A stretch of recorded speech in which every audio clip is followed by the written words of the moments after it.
So earlier this year, I got an email from a church in England, apparently a large church, that was putting on a major conference for church leaders, Christian leaders, and they invited me to come and speak at this. They had seen something I had written that was online, and they said, you are the person we would like to have be part of this. So I wrote back and said, well, tell me more about it. And they were going to pay me $1,500 to speak at this thing. I was astounded. Who would ever pay that for me? But they were going to pay me $1,500 and give me transportation over to England and put me up for a week and a half where I would have some extra free time to travel some, which would be nice, because I have a niece who lives over there now, and I would have gotten to see her. I was very excited about this, but a little dubious, too, as to why me? Why would they want me? So I talked to them, and they said, all arrangements have been made except you have to get a visa, and we have someone here who helps with that process. You send him $500, and then when we pay you your fee, we will pay for that as well and reimburse you for it. So I looked it up. Do you know how much it costs to get a visa to England? $50. So this was going to cost me $500. So I wrote them back and told them that thank you very much, but you are free to go ahead and scam someone else now. And I never did hear from them again. How many of you have had a scam attempt some point recently? Okay, so we're like living in the golden age of scams, are we not?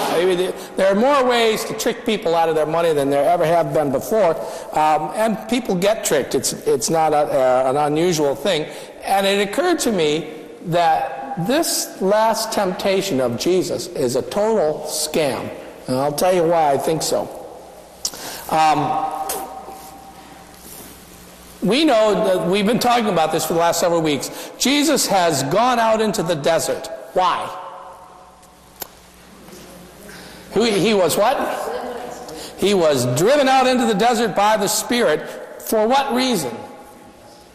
To be tested. That's right. To be tested by the devil, it says. And that's like 4 other sermons, so let's not even go there. Just take that and leave it be. Tested by the devil. He was going out into the desert to be tested by the devil.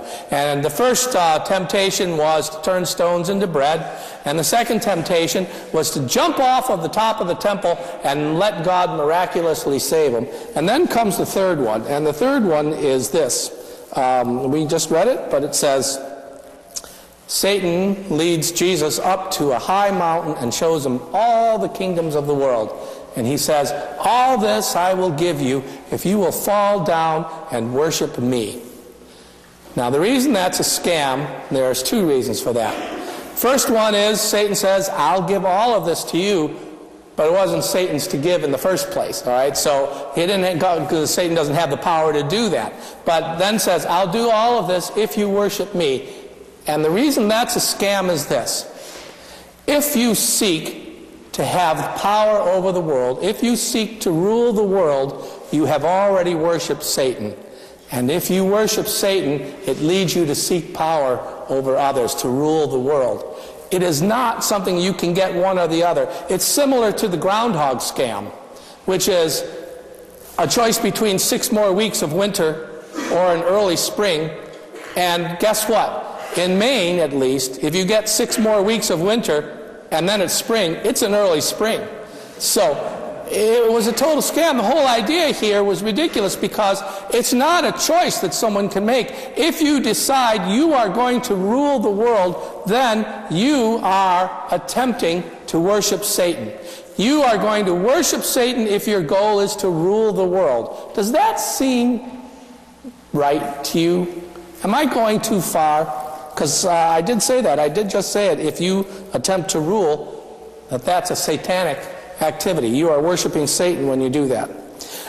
Theologian Walter Wink says this, that when the Bible refers to evil spirits or to demons or to anything like that, when the Bible refers to evil spirits, what they are really talking about is the spirit of domination. The desire to rule, the desire to have power over others. He says that's the essence of the evil spirit in the world. Satan encouraged Jesus to take the role of master. But there is already a master. There is one ruler, one sovereign whom we all serve, and that is God, and that is Jesus' response to Satan. I can't serve you. There is already one who I serve, and I'll serve no other. When we rule, we serve Satan by oppressing others. And haven't we seen that? Don't we see it every day? Every day our nation and other nations and other groups attempt to dominate, to rule others.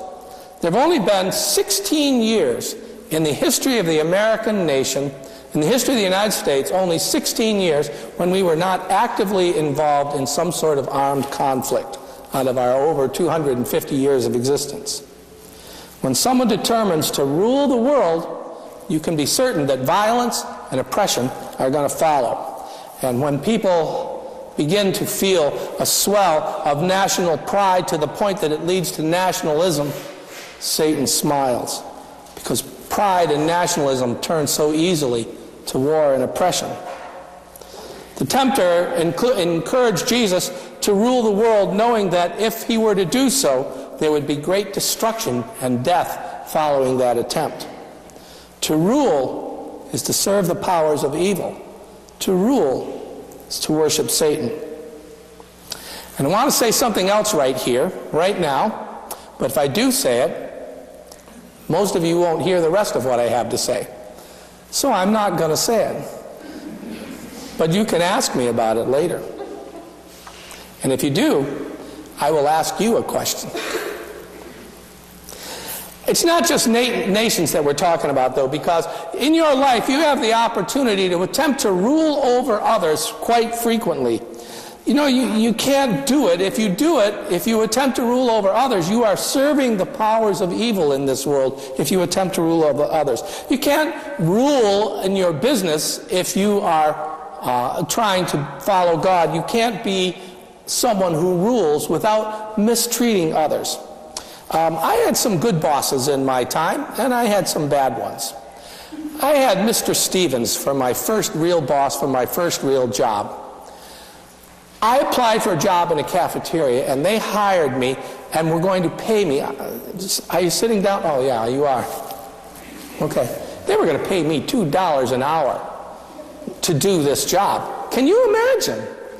I mean, $2 every hour. It was unbelievable. So I took the job, and I found out that Mr. Stevens was a mini tyrant. He ruled that place with an iron hand. And when he talked to you, he was a tall man to begin with. When he talked to you, he got this close, held his chin up, and then looked out the bottom of his glasses at you. Is this intimidating, Chris? It's annoying. It's annoying. I found it annoying, too. Everything had to be done exactly the way that he wanted it to be done.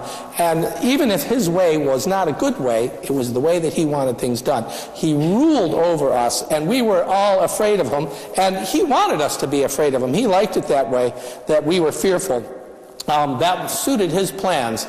And I remember thinking about that well, I hope this isn't the way jobs usually are. Anybody had something like that happen to you? I'll bet you have. You can't do that kind of thing and expect good results.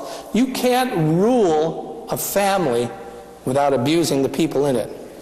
Of course, you've got to have discipline, and all good parents know that they're not running a democracy, but they're running a benevolent dictatorship. But there are times when a parent decides that they will be obeyed no matter what, and they set out to destroy the independence of others.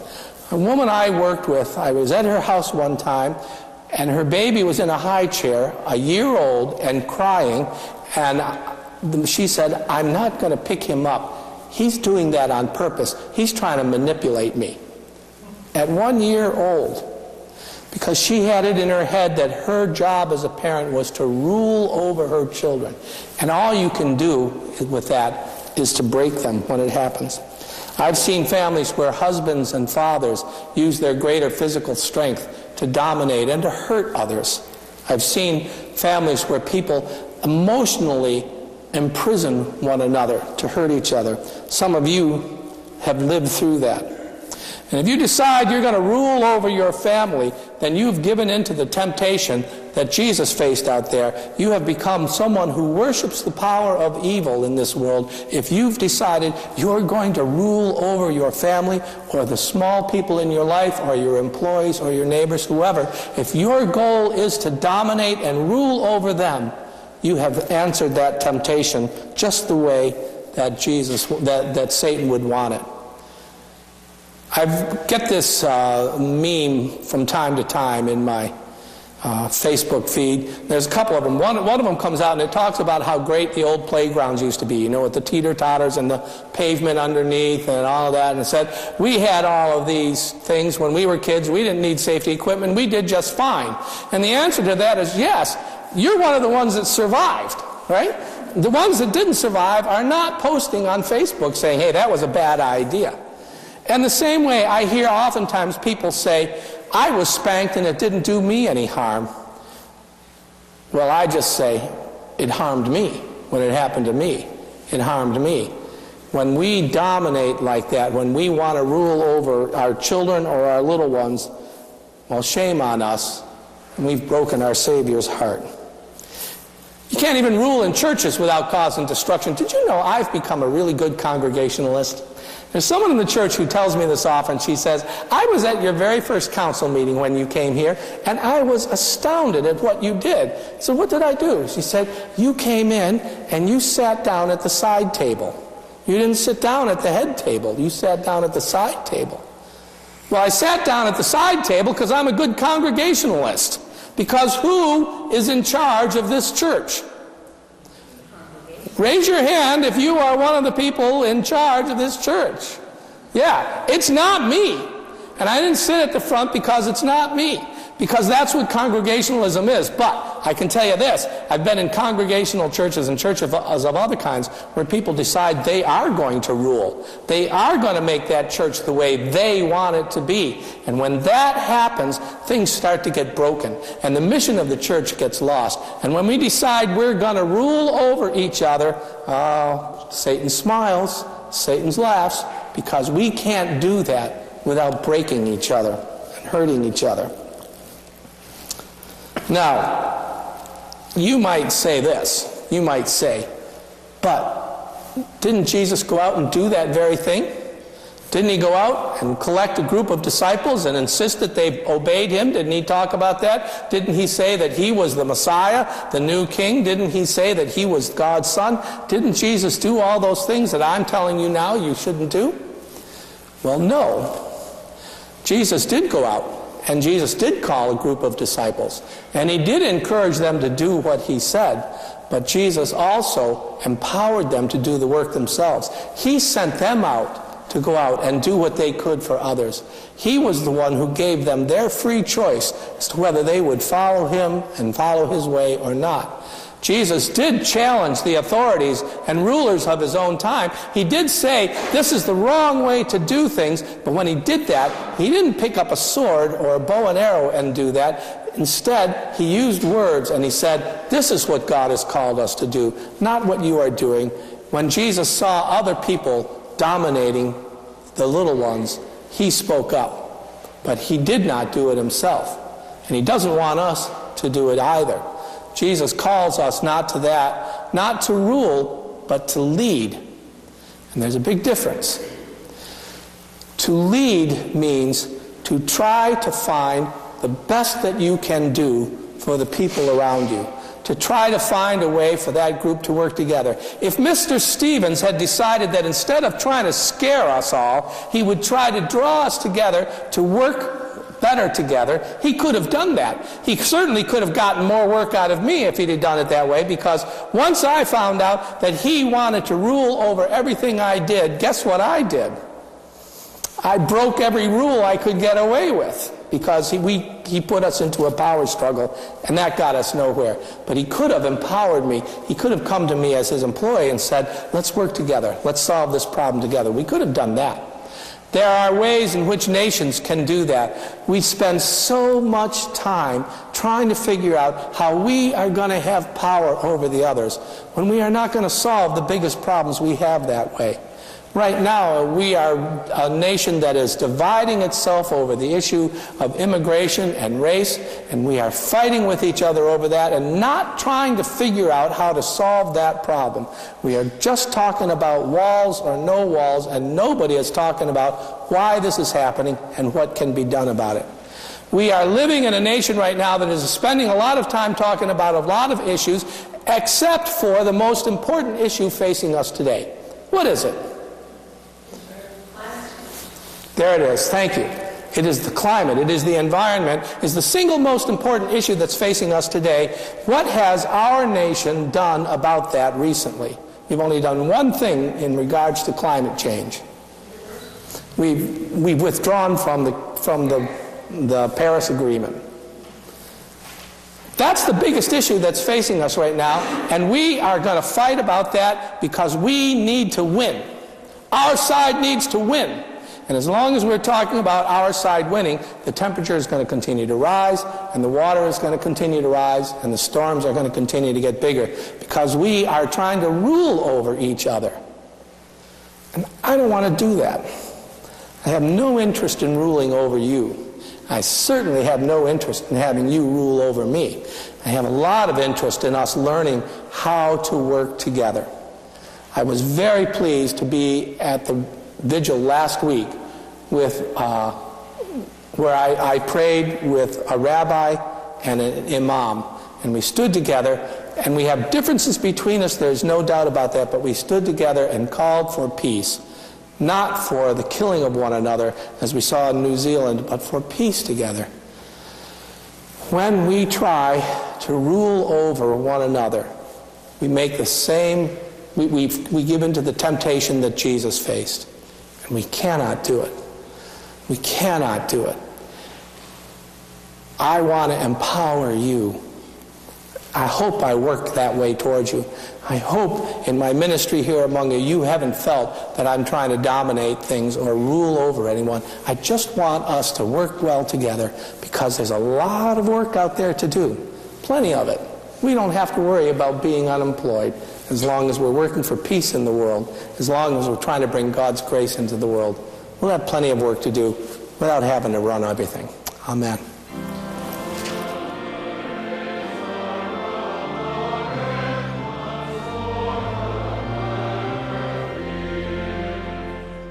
You've been listening to a sermon by Reverend Stephen Carnahan, pastor of High Street Congregational Church in Auburn, Maine. If you feel inspired by what you hear, you're invited to join us in person for worship services every Sunday morning, starting at 10 o'clock. Of course, you can always listen to Steve's sermons on the web. New sermons are posted every Monday by midday. Please explore this website for more information about our church, or visit our Facebook page at High Street Congregational Church, UCC, where you'll find the video version of Steve's sermons as well. We hope that God's presence will be known to you every hour of every day. May God's blessings rest upon you now and always. See you next week.